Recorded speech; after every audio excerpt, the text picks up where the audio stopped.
அன்பார்ந்த தோழர்களே, என் உயிரின் உயிரான விடுதலை சிறுத்தைகளே, உங்கள் அனைவருக்கும் என்னுடைய பணிவார்ந்த வணக்கத்தை தெரிவித்துக் கொள்கிறேன். நாளை ஜூன் 30 மேலவளவு போராளிகளின் வீரவணக்க நாள்.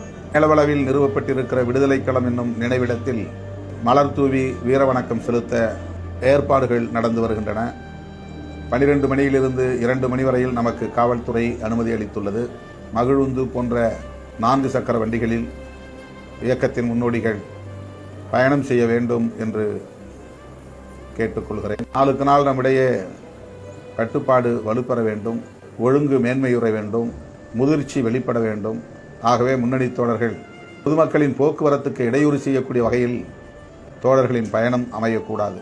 இடதுபுறமாகவே வர வேண்டும், ஒன்றன் பின் ஒன்றாக வர வேண்டும், பொறுமையாக வர வேண்டும், கட்டுப்பாடோடு வர வேண்டும், தேவையற்ற முழக்கங்களை எழுப்பாமல் வர வேண்டும். நினைவிடத்தில் வந்து முழக்கம் எழுப்பினால் போதும்.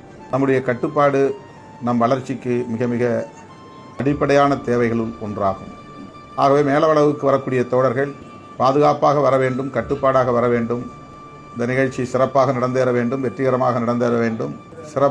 வெற்றிகரமாக நடந்தேற வேண்டுமானால் கட்டுப்பாடும் ஒழுங்கும் மிக மிக முக்கியமானது. மேலவளவு போராளிகளுக்கு வீரவணக்கம் செலுத்த இயக்கத்தின் முன்னோடிகள் தவறாமல் வருகை தர வேண்டும்.